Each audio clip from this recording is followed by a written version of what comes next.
Hello, and welcome back to Soulstar Radio. I have managed to twist my husband's arm. Thomas, the Irish psychic, to come back on radio. He's a little bit camera shy, and when I say a little bit, I mean a lot. But thanks for joining us. Yeah.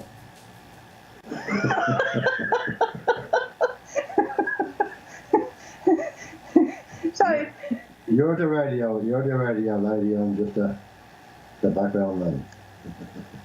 And here we go into today's topic, speaking thing. I just thought I'd use three adjectives which don't quite go together. So when we're sort of dealing with working in the field of spirituality and working as a psychic, it's actually very tough going.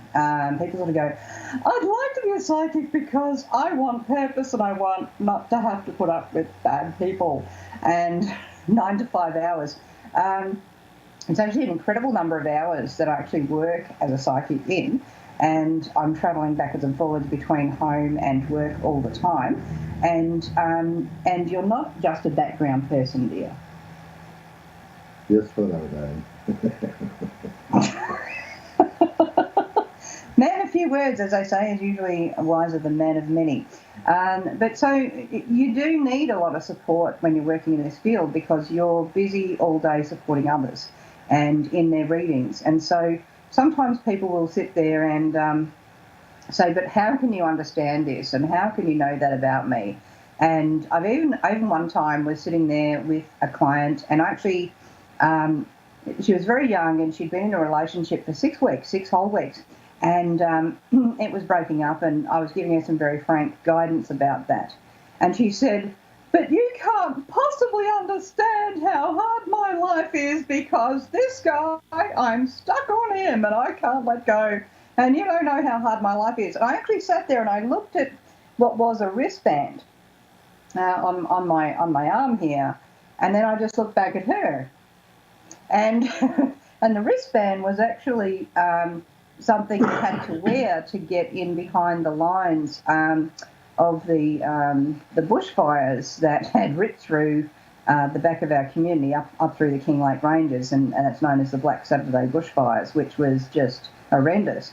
And I had a wristband on me so that I could go behind the lines that were closed to the public and go behind the lines just about every day, and certainly for weeks and months. Quite a lot of days over that time, and helping out on the ground with real, literal, here's a pair of socks, here's some boots, right down to, do you need your beds made, and a lot of also working from a clinic up there, completely free, doing healings and massages on people, because nothing quite hits you as much as shock hits you, and shock often with people, it's like they're walking around like this because the shoulders are up here, and and so a lot of them were having like constant headaches, and so we were getting into the head, neck and shoulders with that, and so there was a lot of going in behind the lines, and so quite often clients, and nor should they know about what happens in your life when you're doing readings for them, but there can be this, I guess, a failure to compute with what actually goes into that reading. So sometimes people expect that because it's your gift, and this is just something for listeners to remember, this is not just a gift. This is your time, your effort, decades of training, the courses you've been to, how much that costs, your electricity, even things like putting this show on, which we very happily sponsor, so that we can give education and tools for people out there that are wanting to develop their intuition, their instincts, their guidance, and maybe even work in this field, or if they're working in this field, how do I cope with this particular topic or situation? And that's why I'm sort of showing you this today. So sometimes the partners of psychics actually do a lot of the hard yakka in actually listening to come home and, oh my God, I think I need a drink now. Not that I drink a lot, but sometimes. We do have some limoncello in the fridge, don't we, dear? Oh, we do indeed. We do indeed. We don't partake often, but when we do, just a couple. A little nip every now and then does no harm. Does no harm at all. But so Spirit helps the spirit. You have to drink the spirits down to raise the spirits up, don't you? That's right, yeah. Spirit helps the spirit. But just not too much, because your liver will not be happy. Not too much.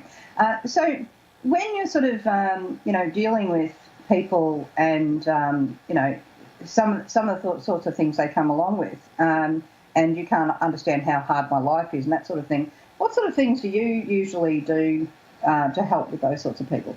I usually try to get a person to look at themselves. And 99% of the time, the problem is not out there, it's in here. And when you get people to look in the mirror and realise that their lives aren't as bad as what they think it is, to learn to let go of what's no longer applicable to their lives. And for me, it's about wakening their inner selves, wakening up their own intuition and using their own power, and empowering them to do that, to use their own power. Like if lots of clients come back and say, it's just amazing how I look at things different now. Mm. And I think the most important thing that I tell them is, it is what it is. And the past is the past. And you live in the future. And every day is a better day if you open your eyes and make it a better day. And when you feel that you're stripped of everything and there's nothing left, think of those who have even less than what you think you've got. There's that much poverty in the world, there's that much agony in the world. Our lives in comparison is a blessing. So it's all about empowering people to see beyond their own needs, beyond what they want from themselves. Yeah, and to see perhaps that there are bigger problems. There are bigger problems in the world, and what they're going through. Yes, it is hard. Sometimes it is heartbreaking, but there is light at the end of the tunnel. Always light at the end of the tunnel, and you create your own light. Mm. You have choices. You can choose to live in the darkness, or you can choose to live in the light. And if you choose to live in the light, you move on. Then every day is better. So, for me, it's about getting people to use their own power and their own initiative, and to interact with themselves. Mm.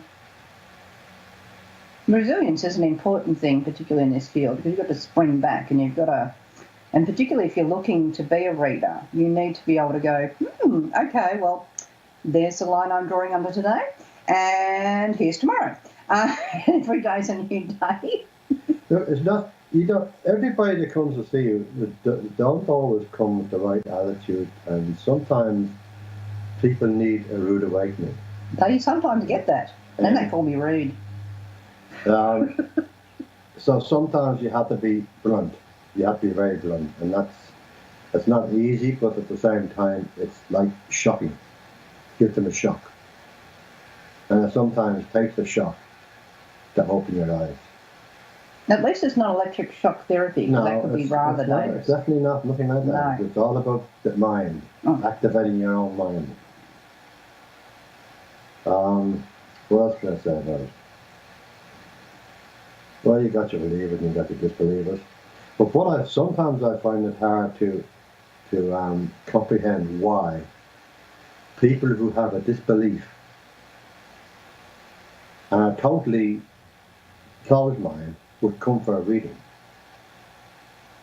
And I normally pick up on it and I say, well, why are you here? Because I came for a reading, but if you don't believe it, why are you here? I just wanted to see what happened. Here it is. I said, well, here it is. We're finished. What? We're finished. Bye. But why? I said, because I can't give you something if you don't want anything. And I'm here to help people who want help. You're here for a job. So, ta-da, get at it. And sometimes you have to do that. You have to be able to cut them off in a nice way, not abrupt, but be straight down the line. And say, and there's sometimes being in denial, and you say, now look, what am I? And I say, what? What am I? You're a psychic. I said, well, thanks for that. Goodbye. Have a great life.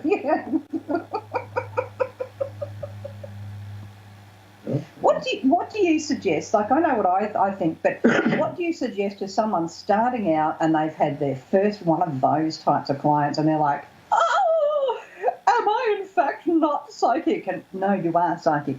But what sort of things do you suggest to them? Well, look, what happens is, yes, it can be daunting. It can strip away some of your confidence when that happens. Because for someone starting out, when this happens, they kind of start to doubt themselves. When it happens, what you need to do is to step back out of the picture. And they've got to step back from the energy. Step back from the energy, step out of it, and go through the scenario and realize that, no, hang on a minute. It's not you. It's not your energy that's off-putting. It's the actual person that's come to see you and that's creating this block in your energy, because they had no comprehension of what your abilities are. They've come there to make a joke of you, or even to hurt you sometimes. or sometimes even to damage you, and you have to be aware of that. You have to be aware that it's not your fault that person is coming away, because a lot of this law of attraction goes on about you are what you attract. And no, I think sometimes as psychics and as healers and as spiritual people, we actually attract what I might call resilience training. And it's in the form of, I'm going to punch you and let's see what happens.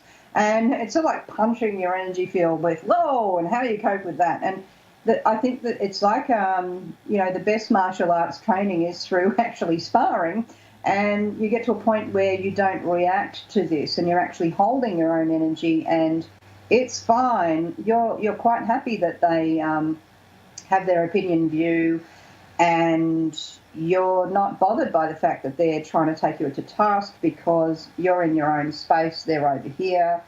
And you're relatively unaffected, even if not at first going, ugh. Oh, okay, I see what that is now, and yeah, I don't need to participate. But it doesn't happen overnight, does it?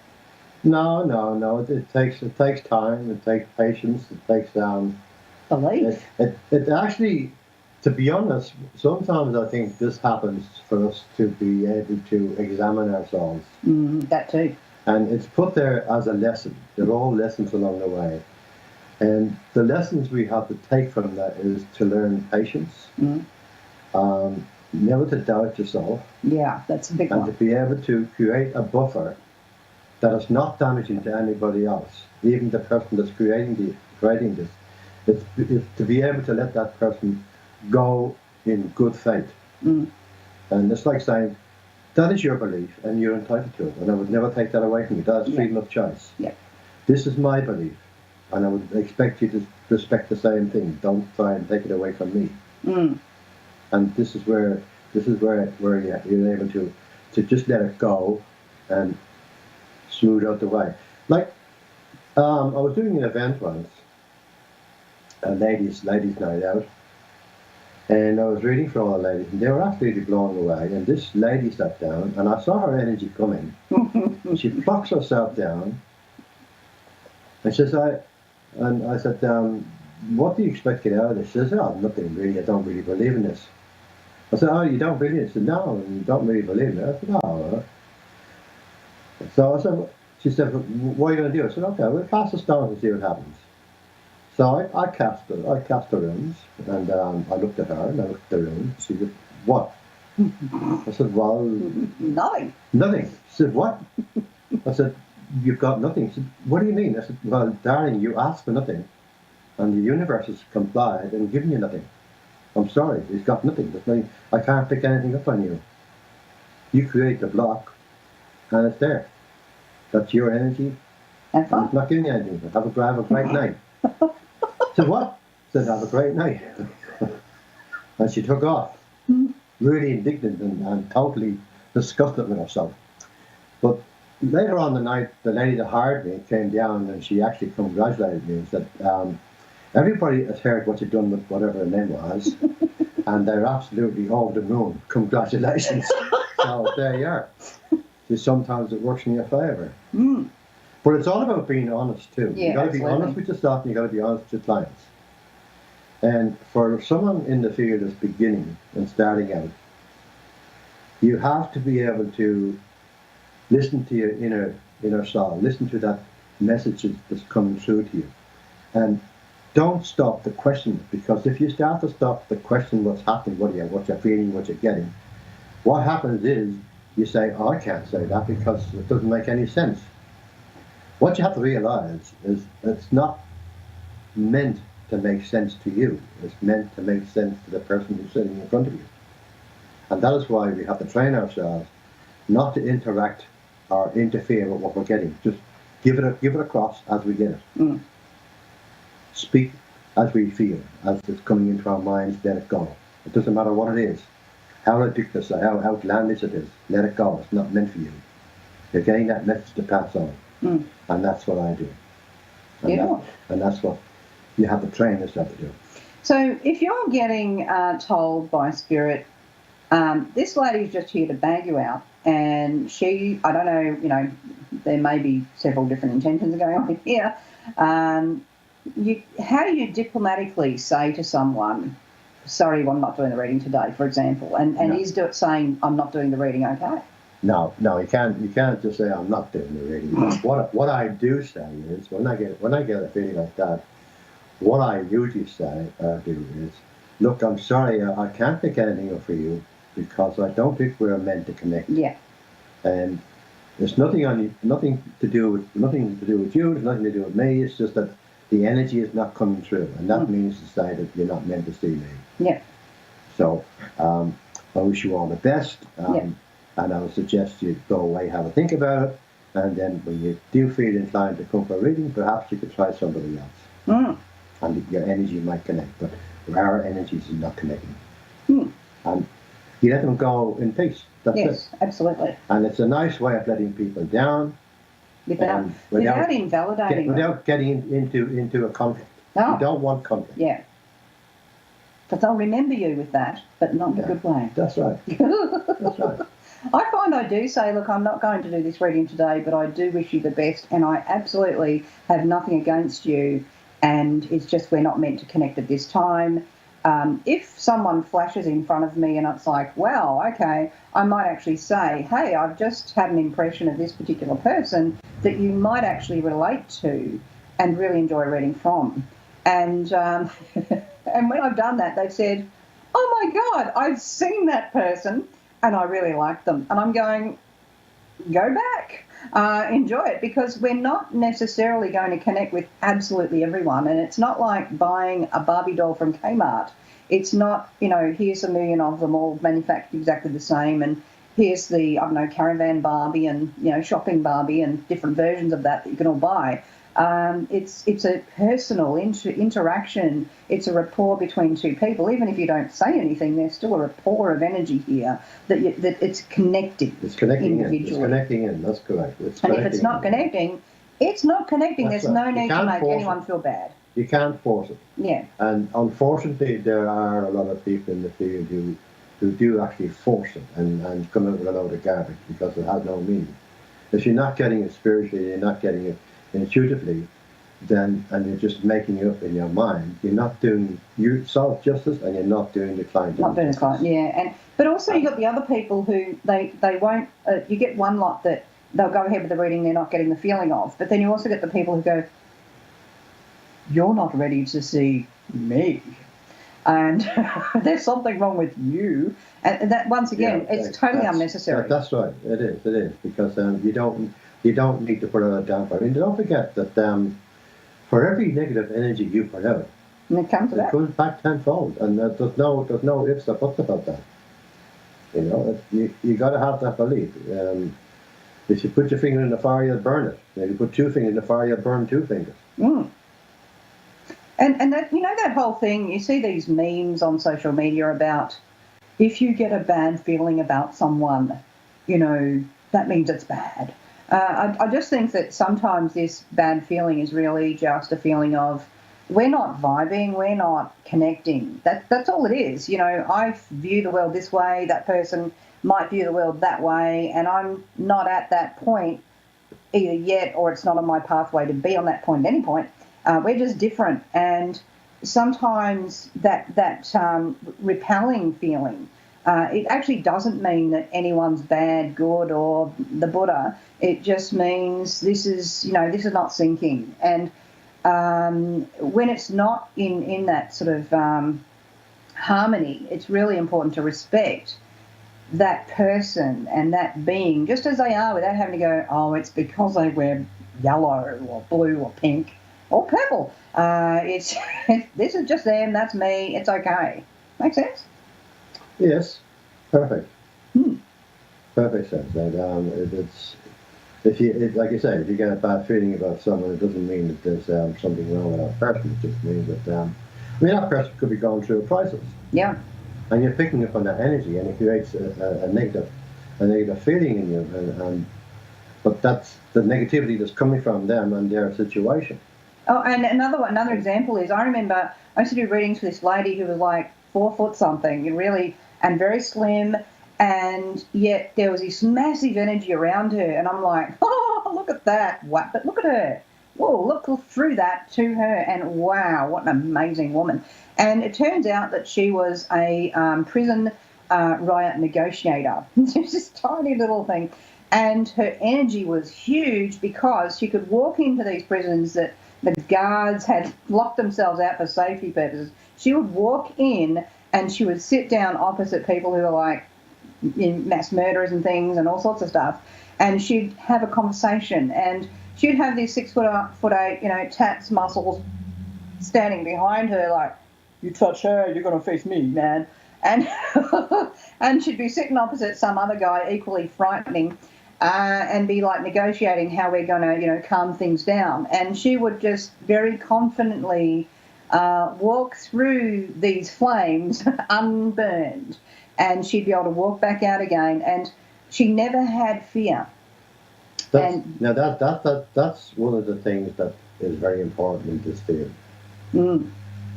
If you have fear, you cannot be in this field. Yeah, because it causes judgment. You have to conquer your fear first. Mm. If you have any kind of fear at all, then you need to work on that. You need to get rid of that. You need to get rid of your fear. And it's a fear and judgment that allows energies to actually kind of take offence and attach to you, and that's where the conflict hooks in as well. Yeah.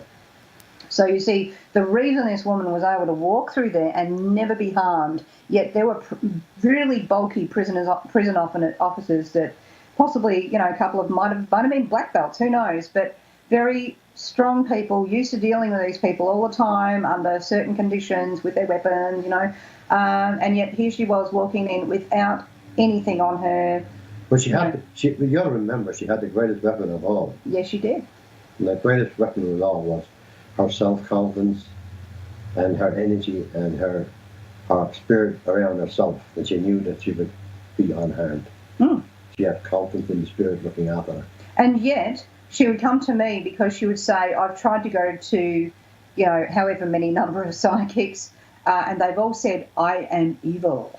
And I've gone, what? Are you kidding me? I can't imagine a more shining example of an earth angel, working in this system, going into those scenarios to bring things back to calm under the most, pretty scary conditions, really. I mean, when you think about it. I mean, these people, they'd kill their auntie as quickly as say hello to you if it meant they'd get something.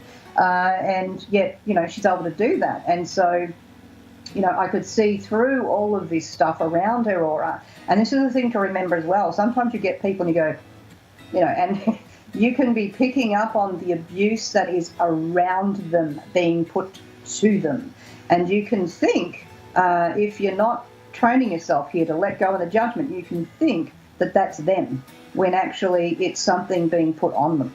So just when you're looking at really developing this and going a lot further with readings and things like that, just remember to look further deeper onwards towards all of this. So you're going to get a better picture of what's actually happening with that individual in front of you. So it's just helpful thoughts and tips that I thought was helpful to share today. But also, when you got people coming to you and saying, but that's a gift you've got and you should share it for free. Look now. I had this lady come in once. She did come into the shop one day and she sat down. She said, the shop that we pay rent for. That's right. She said, why do you charge? It's a gift and you shouldn't be charging for your gift. And I said, no, let's get this straight first off, madam. Number one, I don't charge you for my gift. And her eyes opened. I said, you couldn't buy my gift. It's not for sale. No one can buy it. It's your I time. said, what I charge you for is my time to help pay for the rent for this place, to pay for my expenses to travel to or from home, to help pay for my mortgage, to help pay for my bills, the same as your job pays you. And her eyes widened even more.